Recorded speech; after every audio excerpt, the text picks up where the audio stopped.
तो भाई आज के इस चैप्टर में हम पढ़ने वाले provision and reserve. Chapter number 16 है हमारा।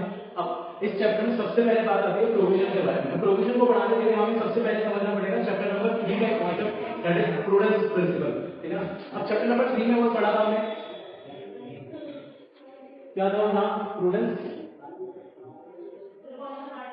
या फिर इसका दूसरा नाम क्या था, कंजर्वेटिज्म, ठीक है। अब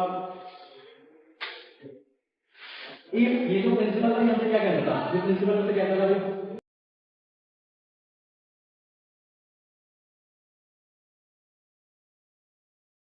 अभी लाइन क्या है, इस लाइन का मतलब क्या है, इस लाइन का मतलब है कि ये प्रूडेंस कॉन्सेप्ट हमसे कहता था अगर फ्यूचर में कोई भी प्रॉफिट होने वाला है उस प्रॉफिट को आप आज रिकॉर्ड मत करो, उस प्रॉफिट को आप तभी रिकॉर्ड करो जब वो रियलाइज होगा एक्चुअली, ठीक है। लेकिन अगर आपको फ्यूचर में कोई भी लॉस होता दिख रहा है, कोई भी लॉस होता दिख रहा है, तो उसको आप आज ही रिकॉर्ड कर लो। इसका ध्यान रखना, इसका मतलब है कि अगर फ्यूचर में आपको किसी पे संदेह है कि आपका पैसा डूब जाए तो उस पैसे को आप आज ही एज अ प्रोविजन दिखा लो, एज अ प्रोविजन दिखा दो कि वो पैसा आपका डूब सकता है, ठीक है। तो उस पैसे को आप आज ही रिकॉर्ड कर लो इन दी फॉर्म ऑफ प्रोविजन। आपको फॉर एग्जांपल आपको कोई डेटर है, कौन है डेटर, मान लीजिए कोई डेटर है जिसने मुझे 10,000 रुपए मिलने, जैसे व्यक्ति है जिससे मुझे 10,000 रुपए मिलने, ठीक है। अब मुझे इसके ऊपर डाउट है कि मेरे को ये मेरे 10,000 रुपए नहीं देगा, ठीक है ना। अब डाउट है, अब ये डाउट है ना, ये तो डाउट है, तो ये पॉसिबल हो भी सकता है, एक्चुअली में हो भी सकता है, क्या पता एक्चुअली को पैसे दे, क्या पता एक्चुअली में ना, तो क्योंकि ये डाउट है, अब क्योंकि आपको लॉस लग रहा है, पॉसिबल लॉस आपको लग रहा है कि फ्यूचर में पॉसिबल हो सकता है कि ऐसा लॉस हो सकता है, ठीक है। तो इस चीज को आप आज ही रिकॉर्ड कर लो, भले ही फ्यूचर में पैसा देते या ना दे उससे मैटर नहीं है, लेकिन अभी क्या आप जाकर इसको रिकॉर्ड कर लो। कैसे, प्रोविजन फॉर डाउटफुल डेट्स के नाम से। अब ये प्रोविजन फॉर डाउटफुल डेट्स का क्या मतलब हुआ, भाई आपको फ्यूचर में लग रहा था कि आपको पैसे नहीं मिलेंगे, इसी वजह से आपने क्या करा, आज ही उसको प्रोविजन के रूप में रिकॉर्ड कर दिया कि भाई वो पैसा हो सकता है कि डूब जाए, ठीक है। अब सर इस प्रोविजन को बनाकर फायदा क्या हुआ, तो मैं थोड़ा आगे जा रहा हूँ, इस कॉन्सेप्ट आगे का थोड़ा चैप्टर नंबर 18 में आएगा, आपको बैलेंस शीट बनाने को मिलेगी। तो बैलेंस शीट कुछ इस तरीके की दिखती है, यहाँ पर आपकी सारी की सारी आपकी लायबिलिटी, यहाँ पर आपकी सारी की सारी आपकी एसेट्स, ठीक है। अब एसेट्स के अंदर आप यहाँ पे दिखाते हो डेटर्स, ठीक है। अब फॉर एग्जाम्पल अभी तक आपने प्रोविजन कोई बना रखा था, तो प्रोविजन नहीं बना रखा तो आपके डेटर्स कितने दिख रहे होंगे, 10,000, लेकिन अब आपको लगा था डाउट है, तो अब आप क्या करोगे, इस प्रोविजन को आप ऐसे लिखोगे 10,000, इसमें से आप लेस कर दोगे प्रोविजन और डाउटफुल डेट्स, प्रोविजन और डाउटफुल डेट्स, तो आपका एग्जैक्ट वैल्यू क्या मिलेगा, आपको डेटर्स का वैल्यू, क्योंकि आपके पास कोई डेटर्स है ही नहीं, कुछ इस तरीके से चाहिए। अब मान लीजिए इससे सर फायदा क्या हुआ, अब पहले लगता था कि कोई डेटर हमारे पास जिससे मुझे 10,000 रुपए मिलने, लेकिन अब क्योंकि हमने प्रोविजन दिखा दिया तो हमें पता है कि डेटर्स तो है 10,000, लेकिन उनके ऊपर डाउट है कि वो पैसा मिलेगा या नहीं मिलेगा, ये पक्का पता नहीं है, ठीक है ना। और एक तो चीज ये होती है कि आपको बैलेंस शीट में कुछ इस तरीके से दिखाना होता है, दूसरा चीज क्या करना होता है आपको, दूसरा आपको करना होता है, एक बनता है आपका profit and loss account.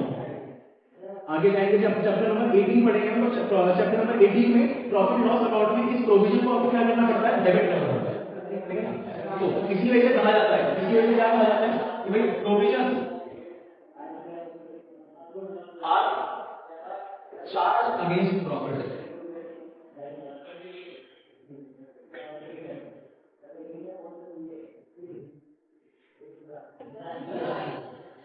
Provision का चार्ज अगेंस्ट प्रॉफिट, इसी वजह से कहा जाता है क्या कि भाई जो प्रोविजन हम बना रहे हैं वो प्रोविजन क्या है, वो प्रोविजन है चार्ज। चार्ज का मतलब क्या होता है, भाई भले ही हमें प्रॉफिट हो या ना हो, भले ही प्रॉफिट हो या ना हो, हमें प्रोविजन को बनाने ही पड़ेंगे, ठीक है ना। अगर हमें लॉस भी हो रहा है तो उस टाइम पे हमें प्रोविजन अगर बनाना है तो प्रोविजन को बनाना है, उसमें कंपलसरी है। लेकिन रिजर्व की बात अगर करें तो रिजर्व एक ऐसा अमाउंट होता है जो कि एप्रोप्रिएशन ऑफ प्रॉफिट होता है, उसके लिए वर्ड क्या यूज किया जाता है, उसके लिए वर्ड बनाया जाता है एप्रोप्रिएशन।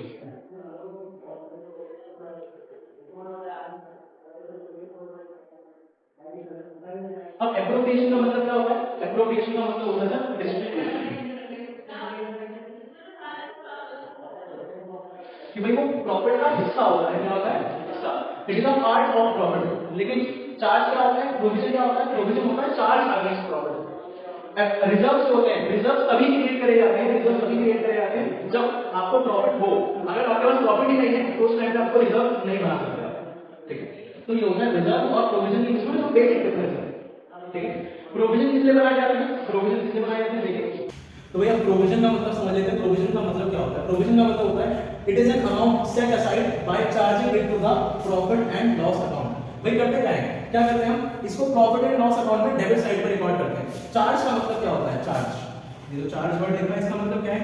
चार्ज का मतलब होता है भाई भले हमें प्रॉफिट हो या ना हो, अगर लॉस भी हो रहा है, अगर हम प्रोविजन बनाना है तो प्रोविजन बनाना है। उस टाइम पे कोई ये नहीं है कि भाई प्रॉफिट होगा तभी हम प्रोविजन बनाएंगे, ऐसा नहीं होता।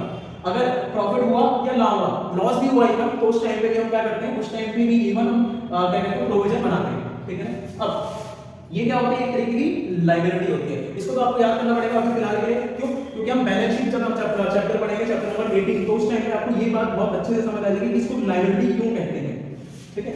तो चैप्टर नंबर 18 में आपको ये बात समझ आ जाएगी अपने आप। अब ये जो लास्ट वाली लाइन है ना, ये बहुत अच्छी है, इसको आपको याद रखना पड़ेगा। अगर ये लाइन आपने समझ ली तो आपको प्रोविजन का मतलब समझ आ जाएगा, ठीक है ना। तो set aside to meet the known, क्या वर्ड है? वर्ड है known liability, the amount of which can not be determined with accuracy. अब जैसे मैंने अभी एग्जांपल दिया था पीछे कि भाई मेरे को 10,000 रुपए मेरे डेटर्स थे, अब 10,000 रुपए उसके बदले मेरे को डाउट हो रहा है उस व्यक्ति के ऊपर कि भाई सामने वाले से मुझे 10,000 रुपए नहीं मिलेंगे, ठीक है ना, ऐसा डाउट हो रहा है। अब डाउट हो रहा है तो इसका मतलब क्या, जरूरी है मेरे को पैसे ना मिले? नहीं, ऐसा जरूरी नहीं है, लेकिन मुझे लग रहा है ऐसा कि मेरे को पैसा नहीं मिलेगा, ठीक है ना। अब क्योंकि मुझे ऐसा लग रहा है, मुझे संदेह हो रहा है, तो मैं क्या कर लेता हूं, मैं उसके लिए प्रोविजन बना लेता हूं, प्रोविजन फॉर डाउटफुल डेट्स, ठीक है। अब एक और चीज होती है, मैंने नॉन लायबिलिटी के लिए अपना प्रोविजन तो बना लिया, लेकिन क्या जरूरी है कि पूरे के पूरे 10,000 मेरे डूब जाए? क्या पता उसके पास जितने हो वो मुझे दे दे, क्या पता उसके पास 7,000 हो, वो 7,000 मुझे दे दे, बाकी 3,000 ना दे पाए, ठीक है ना। तो उस टाइम में मैंने क्या करा, मैंने प्रोविजन तो कितने का बनाया, 10 का, लेकिन उसमें से यूज कितना हुआ, सिर्फ और सिर्फ 3, क्योंकि मेरे को 3,000 रुपए नहीं मिले, मेरे को 7,000 तो मिल गए ना मुझे, 7,000 तो मिले, ठीक है ना। तो 7,000 का काम किया, 3,000 मेरे प्रोविजन में से क्या हो जाएगा, मीट हो जाएगा। तो यहाँ पर इसी वजह से लिखा गया कि amount of which can not be determined with accuracy. हम अमाउंट का अंदाजा ही लगा सकते हैं, प्रोविजन एक तरीके का अंदाजा ही है, एस्टिमेट ही है, ठीक है ना। आपकी बुक में अगर आप पढ़ेंगे तो वहां पे लिखा हुआ है it is an estimated amount, ठीक है ना। बल्कि मैं इसको ये भी कह सकता हूं कि भाई यहां पर it is an estimated amount, it is an estimated amount set aside by charging it to profit and loss account, ठीक है ना। तो ये एक ऐसा अमाउंट होता है जो कि हम अपनी नॉन लायबिलिटीज के लिए, मतलब जिनके ऊपर मुझे संदेह है कि इनसे पैसा मुझे नहीं मिलेगा या मेरा पैसा कहीं डूब सकता है, तो ऐसी कोई भी लायबिलिटी इनकर हो सकती है जो कि मुझे अंदेशा है कि यहाँ पे पैसा मेरा डूब जाएगा या किसी भी तरीके से मेरी लायबिलिटी खड़ी हो जाएगी, मेरे को खर्चा हो सकता है, तो उसके लिए हम क्या बनाते हैं, प्रोविजन बनाते हैं, ठीक है ना। लेकिन उसका अमाउंट हम एक्यूरेटली नहीं निकाल सकते। अब किसी भी चीज का अमाउंट अगर आप फ्यूचर में अगर कोई लॉस लग रहा है, कोई फ्यूचर में लॉस होगा, तो उसका कभी भी अमाउंट एक सर्टेन अमाउंट आप कभी नहीं निकाल सकते, ठीक है ना। तो इसलिए आपको वर्ड लिखेगा आपकी बुक में अनसर्टेन, तो वो अनसर्टेन वर्ड किसके लिए, अमाउंट के लिए। लेकिन लायबिलिटी कैसे होती है, नोन, ठीक है ना। लायबिलिटी मान लो होती है नोन, और लायबिलिटी को और क्या कहा जाता है, लायबिलिटी को क्या कहा जाता है, कंटीजेंसी। तो ये वर्ड भी आपको बहुत ज्यादा इस चैप्टर में यूज मिलेगा, एमसीक्यूज में भी आपको ऐसे ही पूछा जाएगा, if there is a known contingency, if there is a known contingency then तो उस टाइम पे हम क्या बनाते हैं, प्रोविजन बनाते हैं, रिजर्व बनाते हैं, दोनों बनाते हैं, या फिर नन ऑफ द अबव। तो उस टाइम पे हम क्या बनाते हैं, प्रोविजंस, ठीक है ना। अब इसके बाद आ जाता है एक टॉपिक हमारे पास, प्रोविजन की इंपॉर्टेंस, ठीक है। अब आगे हमारा टॉपिक बढ़ता है इंपॉर्टेंस ऑफ प्रोविजंस। अब इंपॉर्टेंस ऑफ प्रोविजंस, सबसे पहले इंपॉर्टेंस आपको क्या दे रखी है, टू डिटरमाइन करेक्ट प्रॉफिट और लॉस। अब करेक्ट प्रॉफिट और लॉस, ये टॉपिक में आया, फिर इंपॉर्टेंस में क्यों दिया गया है, इसका सिंपल सा रीजन देखिए। अगर मैं प्रोविजन ना बनाऊं, देखो प्रोविजन के बारे में सबसे पहली लाइन क्या बोली थी कि प्रोविजन क्या होता है, चार्ज अगेंस्ट प्रॉफिट। इसका मतलब ये हमारे प्रॉफिट को क्या कर देता है, ये हमारे प्रॉफिट को रिड्यूस कर देता है, इट रिड्यूसेस द प्रॉफिट, ठीक है। अब क्योंकि ये प्रॉफिट को रिड्यूस कर देता है, इसकी वजह से हमारा जो प्रॉफिट और लॉस होता है वो करेक्ट निकल के आता है, ठीक है ना। अब करेक्ट निकल के आने का क्या मतलब है, करेक्ट निकल के आने का मतलब है कि अगर हम प्रोविजन ना बनाते तो प्रॉफिट तो ज्यादा दिखता, अब प्रॉफिट ज्यादा दिखता तो ये तो गलत प्रेजेंटेशन हो जाती ना, ये मिस इंटरप्रिटेशन हो जाती हमारे यूजर्स के लिए। इसी वजह से प्रोविजन बनाए जाते हैं, प्रोविजन को क्या करा जाता है, चार्ज करा जाता है अगेंस्ट प्रॉफिट, और प्रॉफिट की वजह से और प्रोविजन की वजह से हमारा जो प्रॉफिट है वो क्या हो जाता है, रिड्यूस हो जाता है, ठीक है ना। तो ये चीज आप याद रखिए, प्रॉफिट की वजह से हमारे प्रॉफिट और हमारे प्रोविजन की वजह से हमारे प्रॉफिट के ऊपर क्या पड़ता है, क्या असर होता है, वो कम हो जाता है, सही बात है। तो ये आप याद रखेंगे हमेशा। दूसरा पॉइंट आता है to ascertain true and fair financial position. अब फाइनेंशियल पोजीशन का मतलब क्या होता है जीवन में? फाइनेंशियल पोजीशन का मतलब होता है सर हमारी लायबिलिटीज और एसेट्स। फाइनेंशियल पोजीशन हम चैप्टर नंबर 1 में हमें पता चला था कि फाइनेंशियल पोजीशन हमें कहां से पता चलती है? फाइनेंशियल पोजीशन चलती है हमें पता बैलेंस शीट से। तो बैलेंस शीट में क्योंकि हम इन दोनों को ही दिखाते हैं, लायबिलिटीज को भी और एसेट्स को भी, ठीक है। इसी वजह से हमारा तो एक बार बोला गया कि हमारी जो फेयर और फाइनेंशियल पोजीशन है वो सही हमें पता चलती है। अब वो सही कहां से पता चलती है? क्यों पता चलती है? प्रोविजन बनाने से। अब प्रोविजन अगर हम बनाते तो अभी हमने जस्ट एग्जांपल लिया था क्या? डेटर्स का। डेटर्स में क्या कर रहे थे हम प्रोविजंस को? माइनस करके दिखा रहे थे क्या? है ना? हम माइनस करके दिखा रहे थे इसी वजह से। तो क्यों? मेरी जो एसेट्स है, अब अगर मैं प्रोविजन ना बनाता तो मेरे डेटर्स कितने के दिखते? मेरे डेटर्स पूरे 10,000 के दिखते। अभी पीछे बताया था, ठीक है ना। लेकिन क्योंकि अब मैंने प्रोविजन बनाया है तो मैं मेरे डेटर्स कितने दिखेंगे? मेरे डेटर्स दिख रहे होंगे नील वैल्यू के, ठीक है ना। क्योंकि हम प्रोविजन बना रहे हैं, प्रोविजन बनाने की वजह से ही क्या होता है? प्रोविजन बनाने की वजह से हमारी जो फाइनेंशियल पोजीशन होती है वो फाइनेंशियल पोजीशन एकदम करेक्ट दिखती है, ठीक है ना। एकदम ट्रू एंड फेयर पिक्चर हमें पता चलता है हमारी फाइनेंशियल पोजीशन से, क्योंकि हम प्रोविजंस बनाते हैं। अब अगला आता है टॉपिक हमारे पास प्रूडेंस। अब प्रूडेंस के बारे में अभी जस्ट मैंने सबसे पहले वो हमारी ओपनिंग लाइन क्या दी है कि प्रूडेंस के बारे में। प्रूडेंस क्या कह रहा था? Do not anticipate any profit but provide for all possible losses, ठीक है। ये प्रोविजन बनाया है कि क्यों जाता है? Because of this principle, prudence concept की वजह से।